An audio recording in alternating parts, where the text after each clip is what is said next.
Gujarat titans sun rise Hyderabad ని చాలా convincing గా ఓడించేసి వాళ్ళని ఆల్మోస్ట్ ఎలిమినేట్ చేస్తారు. 99.99% ఎలిమినేట్ చేసేసినట్టే. యాక్చువల్లీ ఈ పెట్టేయచ్చు, కానీ ఫార్మాలిటీ కోసం ప్రస్తుతానికి పెట్టరు.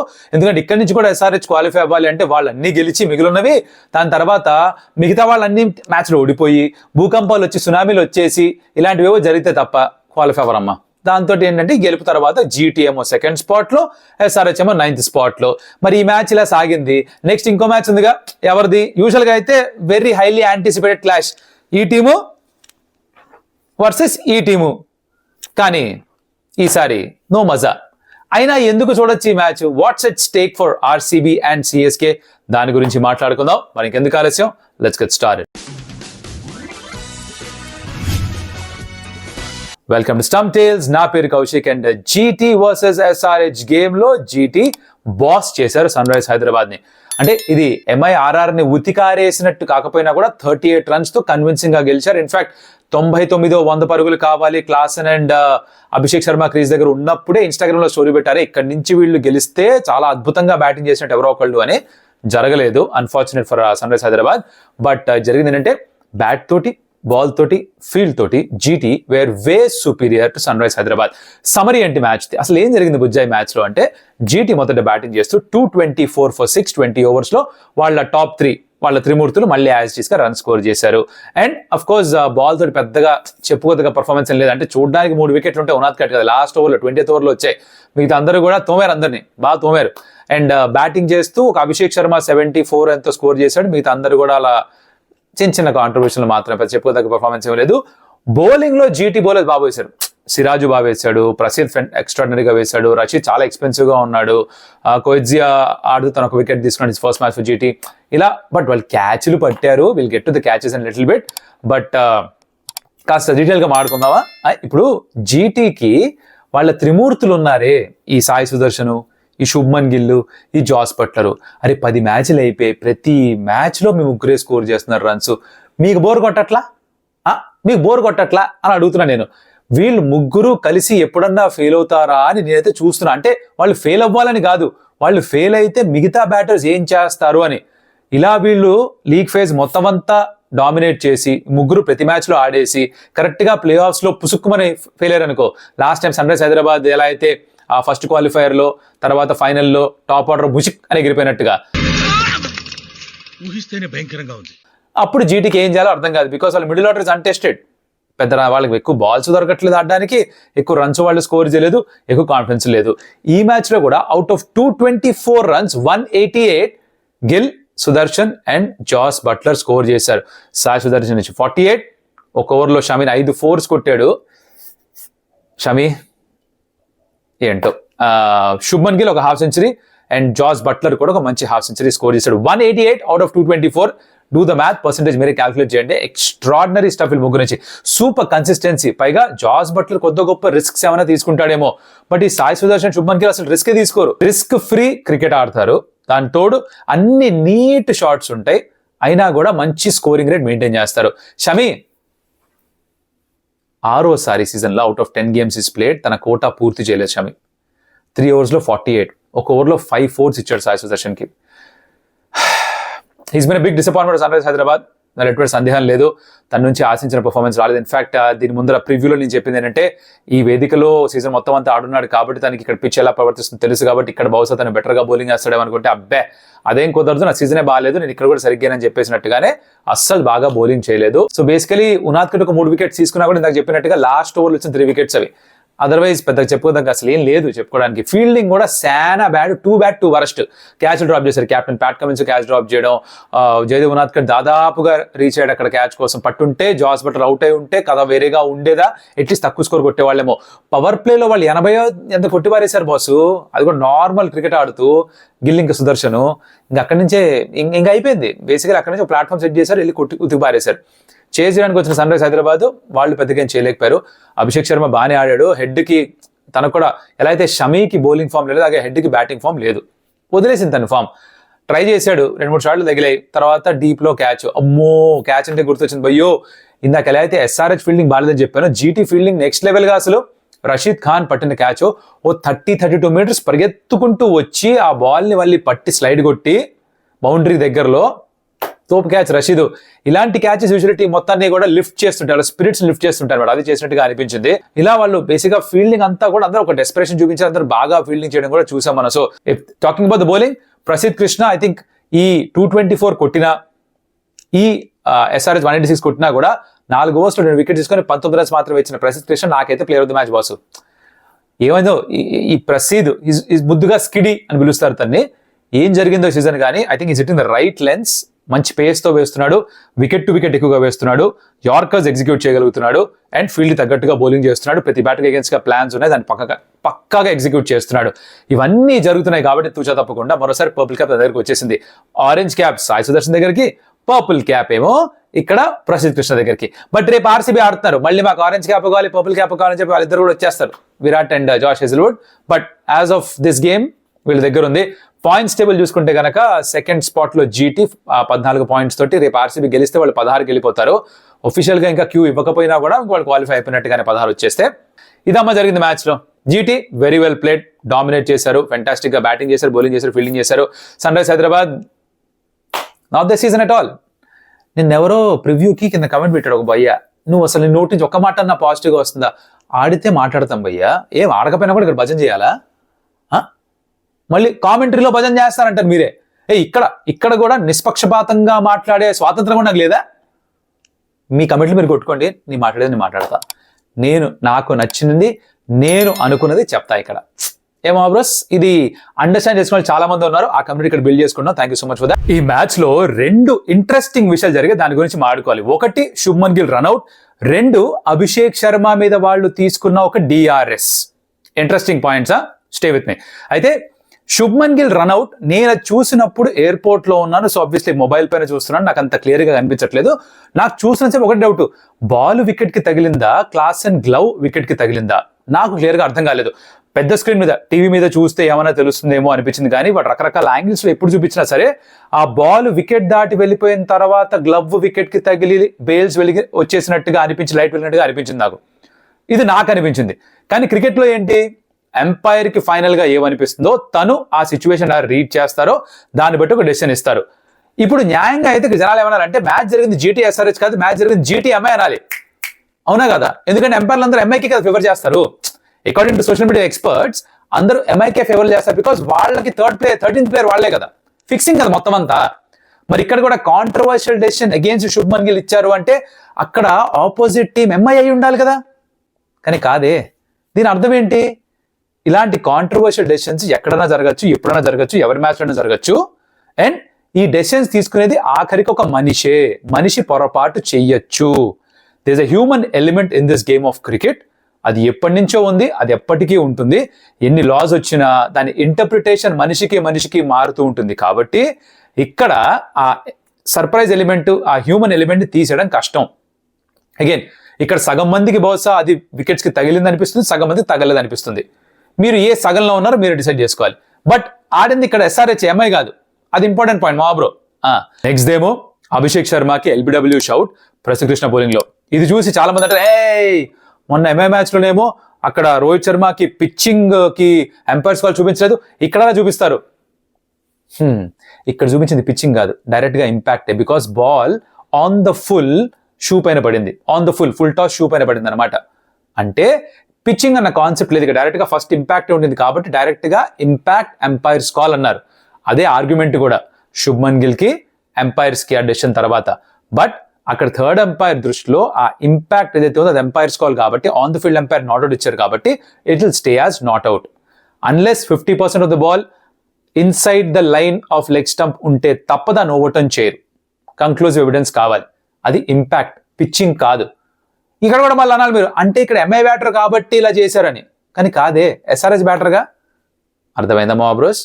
ఇక్కడ మీరు చాలా ఈజీ అనుకుంటున్నారు, డబ్బులు ఇచ్చి ఎంపైర్లు కొనేసేసుకోవచ్చు, మొత్తం చేసేయచ్చు, మొత్తం సెట్, అంబానీ బాబాయ్ మొత్తం సెట్ చేశారు, లీగ్ మొత్తం వాళ్ళదే, కంట్రీ మొత్తం వాళ్ళు రన్ చేస్తున్నారు అని కొంతమంది సొల్లు బ్యాచ్ సోషల్ మీడియాలో తెగబారలు అవుతున్నారు. క్రికెట్ అంటే ఏంటో తెలియని వాళ్ళు, ఓనమాలు కూడా తెలియని బ్యాచ్ బోల్డ్ తయారయ్యారు.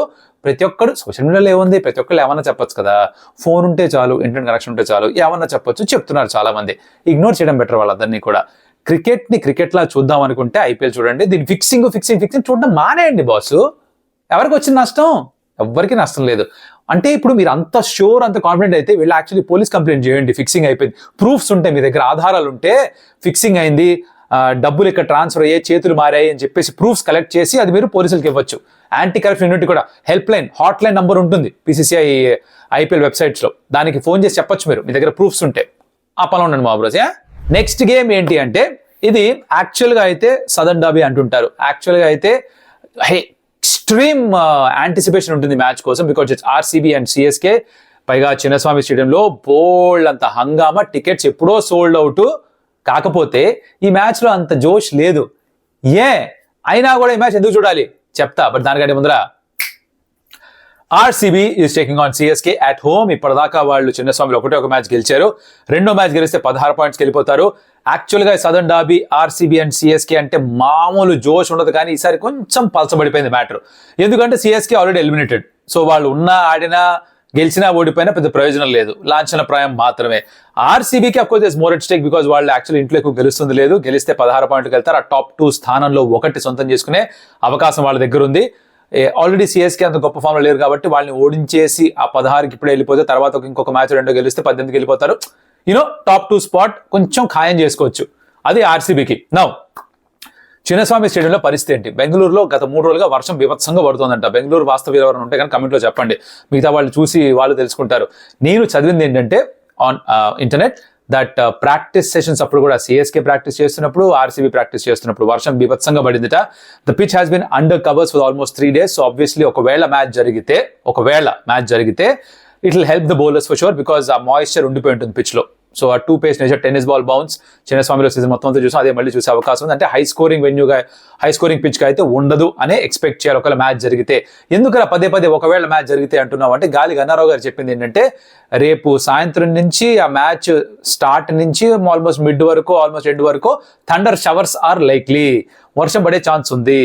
ఆల్రెడీ వెన్యూలో ఒక మ్యాచ్ వర్షం కారణంగా కుదించబడింది కదా, పంజాబ్ కింగ్స్ RCB మ్యాచ్. మరి అలాంటి మ్యాచ్ మళ్ళీ చూస్తామా, లేకపోతే ఫుల్ 20 overs ఆడతారా తెలియదు, కానీ RCB పాయింట్ ఆఫ్ వ్యూ ముందర మాట్లాడుకుందాం. అంటే అది మనకు తెలియదు కదా, ఒకవేళ జరిగితే ఏంటో మనం మాట్లాడుకుందాం. ఇక్కడ RCB వాళ్ళ ప్లేయింగ్ 11 చూస్తే /12 మార్పులు పెద్దగా చేసుకోకపోవచ్చు. సాల్ట్ ఒకవేళ మళ్ళీ కోలుకొని ఉంటే, తను ఫిట్ అవైలబుల్ గా ఉంటే తను వచ్చేస్తాడు బెథెల్ స్థానంలో, లేదు అంటే Jacob Bethell will continue to open. 2 మంచి ఫ్లిక్ షాట్స్ ఆడాడు మన గేమ్ లో, అదే కంటిన్యూ చేస్తాడు మళ్ళీ. So people are expecting lot from him. మంచి ఫీల్డర్ కూడా, లెఫ్ట్ ఆన్ స్పిన్ కూడా వేస్తాడు అవసరం ఉంటే. Otherwise no changes there, right? Devdutt Padikkal, Shreyas Sharma, నువ్వు ఫస్ట్ బౌలింగ్ వేస్తావా, నేను ఫస్ట్ బ్యాటింగ్ చేస్తాను బట్టి ఇంపాక్ట్స్ గా మారుతూ ఉంటారు. మిగతా అంతే యాస్టీస్ గా వాళ్ళు సెట్ అమ్మా. ఓకే, వాళ్ళకి అత్యద్భుతంగా పనిచేస్తుంది ఏంటంటే, విరాట్ ఏమో ఒక ఎండ్ సాలిడ్ గా ఆడుతుంటే మిగతా అందరూ తన చుట్టూ ఆడడం. స్పెషల్లీ చిన్నస్వామిలో గెలిచిన మ్యాచ్ లో కూడా అదే ఫార్ములా నమ్ముకున్నారు వాళ్ళు, అదే ఫిలాసఫీని నమ్ముకున్నారు వాళ్ళు. సో అదే మళ్ళీ చేసే ఆలోచనలో ఖచ్చితంగా ఉంటారు, because pitch will again be 2 paced, it will not be easy to score runs. So దాంట్లో కొంచెం టెక్నిక్ చూపించాలి. అండ్ 4-point ఫార్ములా విరాట్ ఏదైతే ఉందో, if you not seen my reel on Instagram, ఒక మంచి రీల్ చేసి పెట్టాను. విరాట్ గత మ్యాచ్ లో చెప్పిందే అది మరొకసారి చూడండి, తెలుస్తుంది మీకు. టాస్ గెలిస్తే you would like to chase for sure, because it gets easier and కొంచెం అర్థం అవుతుంది ఏం చేయాలో. అండ్ అప్పుడు Virat Kohli comes in to his own, right? ఒకవేళ టాస్ ఓడిపోతే మొదట బ్యాటింగ్ చేస్తే you have to bat really well. మరి 200, 220 అలా టార్గెట్ చేయకుండా 170, 180 ఏదో టార్గెట్ చేసుకుంటే కొంచెం బెటర్గా ఉంటుందేమో. ప్లేయర్స్ యాజ్ ఇట్ ఈస్ గా ఉంటారు. Again who's the player to watch out for them? It has to be Virat Kohli, because is sensational form, consistency చూపిస్తున్నాడు. సో ఆరెంజ్ క్యాప్ ప్రస్తుతానికి సాయి సుదర్శన్ దగ్గర ఉంది, లటకన్ లాగేసి తలపైన పెట్టుకోవాలని ఫోకస్ లో ఉంటాడు తను. Not just the orange cap, basically match గెలిపించాలి అని, బికాజ్ అది చేస్తే క్వాలిఫై అవుతారు. That's 1 step in to the dream of winning the trophy for RCB. That's what is in store for them. వాళ్ళ బౌలింగ్ విషయానికి వస్తే, జాష్ హేజల్వుడ్ ట్రెమెండస్ ఫామ్ ఉన్నాడు, భువి చాలా మంచి ఫామ్ ఉన్నాడు. గెలిచిన ప్రతి మ్యాచ్ లో కూడా కృణాల్ పాండ్యా పర్ఫార్మెన్స్ పీక్స్. 13 వికెట్లు తీసుకున్నాడు ఇప్పటిదాకా ఈ సీజన్ లో. 13కి 13 గెలిచిన సందర్భాల్లో వచ్చిన వికెట్సే. తను వికెట్ తీసుకోకపోతే, ఆర్ రాదర్ RCB ఓడిపోయిన మ్యాచ్ల్లో కృణాల్ పాండ్యాకి వికెట్స్ లేవు. తన ఎకానమీ కూడా 10కి పైగా వెళ్ళిపోతుంట. సో తను వికెట్స్ తీసుకుంటూ ఉంటే యాక్చువల్లీ RCB మ్యాచెస్ గెలుస్తున్నారు. బ్యాట్ తో కూడా ఒక మ్యాచ్ కాంట్రిబ్యూట్ చేసి గెలిపించాడు. So Krunal Pandya very important. Suyash కూడా చాలా క్రూషియల్ రోల్ ప్లే చేస్తున్నాడు. విరాట్ కోహ్లీ గత మ్యాచ్ లో చెప్పడం కూడా విన్నాం మనం. సో ఇలా everything looks sorted for them. Devdutt Padikkal is playing very important crucial role at number 3 for them. అన్ని సెట్టే వస్తున్నాయి, అదే కంటిన్యూ చేయాలనుకుంటారు వాళ్ళు. నౌ CSK పరిస్థితి ఏంటి? ఇది తీసుకుని చెప్తే బాగుంటుందిగా. CSK పరిస్థితి ఏంటంటే, వాళ్ళకి ఇది ఫార్మాలిటీ మాత్రమే. నెక్స్ట్ సీజన్ కోసం వాళ్ళు తయారు చేసుకునే టీము, ఆ ప్లేయింగ్ 11, ఆ కాంబినేషన్ ప్లేయర్స్ కొంచెం అవకాశం ఇవ్వడం. వాళ్ళకి పాజిటివ్స్ ఏమన్నా ఉన్నాయి సీజన్ లో ఉంటే, ఒకటి ఖలీల్ అహ్మద్, 2 నూర్ అహ్మద్, 3 ఆయుష్ మాత్రే, 4 డివాల్డ్ బ్రూవిస్ అండ్ కొద్దో గొప్ప షేక్ రషీద్. ఇది మినహాయిస్తే పెద్దగా చెప్పుకోదగ్గ పర్ఫార్మెన్స్ ఏమి రాలేదు. శామ్ కరన్ క్రితం మ్యాచ్ లో 88 స్కోర్ చేయడం అదొకటే ఒక ఇంపార్టెంట్ ఆస్పెక్ట్ వాళ్ళకి. అయితే ఇంట్రెస్టింగ్ గా సిఎస్కే ప్రాక్టీస్కి వచ్చే ముందర అసలు బయట వాళ్ళ ఫ్యాన్సే లేరట. యూజువలీ సిఎస్కే ఎక్కడికి వెళ్ళినా సరే బోల్డ్ మంది వచ్చేస్తారు, అంటే వాళ్ళ కోసం రాదర్ వాళ్ళ టీం ఎలాగో ఎలిమినేట్ అయిపోయింది కాబట్టి అంత ఇంట్రెస్ట్ చూపించట్లేదు. ఆల్రెడీ సోల్డ్ అవుట్ అని విన్నాం ఈ వెన్యూ, ఎప్పుడో టికెట్లు అమ్మేశారు ఆర్ అమ్ముడు పోయాయి. కానీ అందరూ వస్తారా? Again I don't really think వస్తారనిపించట్లేదు. బట్ చూద్దాం ఏం జరుగుతుందో. సిఎస్కే ఎందుకు ఆడాలి అంటే, ఒకటి నెక్స్ట్ ఇయర్ ప్లేయింగ్ 11 సార్ట్ చేసుకోవడానికి ఉన్న ప్లేయర్స్కి అవకాశం ఇవ్వడానికి ఆడాలి. 2 they Sprite to play for. CSK Jersey వేసుకున్నప్పుడు ఆ టీం కోసం ఆడాలి, ఆ ఫ్యాన్స్ కోసం ఆడాలి, కాబట్టి వాళ్ళ బెస్ట్ పర్ఫార్మెన్స్ ఇచ్చే ప్రయత్నం చేయాలి. Nothings gone well for them. Batting అందరూ ఫ్లాప్ అవుతూనే వచ్చారు, అందుకనే మార్పులు చేశారు, యంగ్స్టర్స్ ని తీసుకొచ్చారు, ఆ ఇంటెంట్ చూపించే వాళ్ళని తీసుకొచ్చారు. ఇంకెవరైనా ఆడిస్తారంటే Vansh Bedi somebody who can actually get a game or 2. తను ఎవరి స్థానంలో ఆడిస్తే దీపక్ హుడా ప్లేస్ తీసుకురాలేము. హుడాకి ఎందుకు మళ్ళీ అవకాశాలు ఇస్తున్నారు తెలియదు. మై గెస్ ఇస్ దట్ ఈ సీజన్ అయిపోయిన తర్వాత హుడాని వదిలేస్తారు. హుడాని, రాహుల్ త్రిపాఠిని బహుశా తిరిగి ఆప్షన్లోకి వదిలేసి రిలీజ్ చేసేసి మినీ ఆప్షన్లో ఎవరో ఒకరు తీసుకుంటారు. I'm guessing that's going to happen because bowling actually బాగానే ఉంది. పతిరణ ఆఫ్ ఫామ్ ఉన్నా కూడా తను ఉంచుకుంటారు. He'll still be there because mini ఆప్షన్లో ఇంతమందిని రిటైన్ చేసుకోవచ్చు లేదు కదా, వదిలేసే ప్లేస్ మాత్రమే ఫోకస్ చేద్దాం. బౌలింగ్ డిపార్ట్మెంట్ ఉంటుంది, బ్యాటింగ్లో చాలా మంది వదిలేస్తారు, తర్వాత చూసుకుంటారు ఎవరైనా తీసుకోవాలో. అదనమాట సంగతి.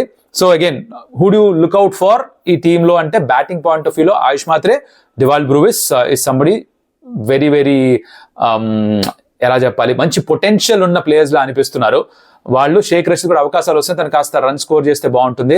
బట్ ఈ పిచ్ కొంచెం ట్రిక్కీగా ఉండొచ్చు. Will have to wait and see ఏం చేస్తాడో. ధోని బ్యాటింగ్ వచ్చే ముందర ఎవరన్నా రన్స్ కొట్టినా కూడా ప్రయోజనం లేదు, ఎందుకంటే ఎలాగో ఫ్యాన్స్ వాళ్ళకి చప్పట్లు కొట్టరు. ఇది చూసాం, which I think is very unfortunate. ఇది ప్రతిసారి జరుగుతుంది. Last season it happen to Jadeja also. ఈ సీజన్ శామ్ కరన్ జరిగింది మన క్రితం మ్యాచ్ లో. ఇన్ఫాక్ట్ అంబటి రాయుడు కూడా ఎక్కడో మాట్లాడుతున్నాడు దట్ సిఎస్కే టీమ్ లో కూడా చాలా మంది ప్లేయర్స్ ఇదే అనుకుంటూ ఉంటారు దట్ మేము ఏం చేసినా కూడా పట్టించుకోరు, ఉట్టి ధోని కోసం మాత్రమే చప్పట్లు కొడతారు, మాకు కొంచెం ఎక్కడో కొంచెం నచ్చదు ఈ విషయం అన్నట్టుగా తను చెప్పడం విన్నాను నేను కూడా on star sports. So basically అది ఏమైనా మారుతుందా అంటే, హోమ్ గేమ్ కాదు కాబట్టి మేబీ కొంచెం తక్కువ ఉంటుందేమో. అది హోమ్ గేమ్ లో అయితే అది పీక్స్ లో వెళ్ళిపోతుంది. బికాస్ అందరూ ధోని వాళ్ళు ఇచ్చే జస్టిఫికేషన్ అంటే ధోని లాస్ట్ సీజన్ ఏమో అందుకనే ధోని కోసం ఇంత ప్రేమ చూపిస్తున్నాం అని. ఇది 3 సీజన్లుగా జరుగుతుంది. ధోని లాస్ట్ సీజన్ ఏమో అని అది చూపించచ్చు. నేను చెప్పేది అంటే, ఒక 10 సెకండ్లు దాని ముందరున్న ప్లేయర్ బయటికి వెళ్ళిపోతుంటే తనకి కాస్త అప్రిసియేషన్ చూపించి తర్వాత ధోనికి చూపించచ్చు. But I guess it is what it is. నా వాళ్ళ బౌలింగ్ బాగానే ఉంది, ఖలీల్ బాగానే వేస్తున్నాడు. In fact he's got the most number of power play wickets. ఎవరితో కంపేర్ చేసినా సరే అందరికన్నా ఎక్కువ డాట్ బాల్స్ తనే వేశాడు. ఇంకో 4 మ్యాచ్లు కూడా ఉన్నాయి, సో దాన్ని ఇంకొంచెం ఇంప్రూవ్ చేసుకునే ప్రయత్నం చేస్తాడు. నూర్ బాగానే బౌలింగ్ చేస్తున్నాడు. అలాగే Pathirana is not in great form, he needs to come back into form. And తర్వాత అశ్విన్ ఆడిస్తారా లేదా ఇలాంటివేవో చాయిస్లు తీసుకుంటారేమో. But otherwise there is nothing really to look forward to as far as CSK is concern. నాకు అన్నట్టుగా వాళ్ళు పరువు కోసం ఆడాలి, వాళ్ళ ఫ్యాన్స్ కోసం ఆడాలి, అంతకుమించి ఇంకేమీ లేదు ఇక్కడ. Dhoni versus Virat Kohli one last టైమా అనో క్వశ్చన్ మార్క్. దీని తర్వాత మళ్ళీ ఇద్దరు కలిసి గ్రౌండ్ పైన ఆడడం చూస్తామా లేదా అనేది you don't know the answer for that. Dhoni next season ఆడతారు లేదా తనకి తప్ప ఇంకెవరికి తెలియదు. కొంతమంది ఏమో ఆడతారని, కొంతమంది లేదు ఇంకా ఆడరని అంటున్నారు. Only time will tell. But that is what it is boss. So yeah, that's all there is to it. RCB will start as the favorites for sure. And CSK కనుక ఇక్కడ ఆర్సీబీని ఓడిస్తే వాళ్ళ ఫ్యాన్స్ అనుకుంటారు, అర్రే పోన్లేరా బై లాస్ట్ సీజన్ ఎట్లాగైతే మనం ఓడిపోయి qualify కాలేదు, కనీసం ఇక్కడ గెలిచాము అనుకుంటారు. కానీ దానికి సిగ్నిఫికెన్స్ లేదు unfortunately, because that not put RCB in trouble. ఈ గెలుపు సిఎస్కేని రేస్లో కూడా పెట్టదు కాబట్టి సిగ్నిఫికెన్స్ లేదు ఈ మ్యాచ్కి, అది చెప్పొచ్చే విషయం. సరే అమ్మా, అయిపోయింది వీడియో నచ్చుంటే ఏమన్నా లైక్ చేయండి వీడియోని. అలాగే ఎక్కడన్నా కమెంట్ చేద్దాం అనుకుంటే ఆ పని చేసి పెట్టండి. అలాగే సబ్స్క్రైబ్ చేసుకోకపోయింది ఇప్పటిదాకా, consider doing that to some tales because that is validation for us. And మరో మళ్ళీ కలుస్తాం. అప్పటిదాకా సెలవు. అడియోస్ అమిగోస్.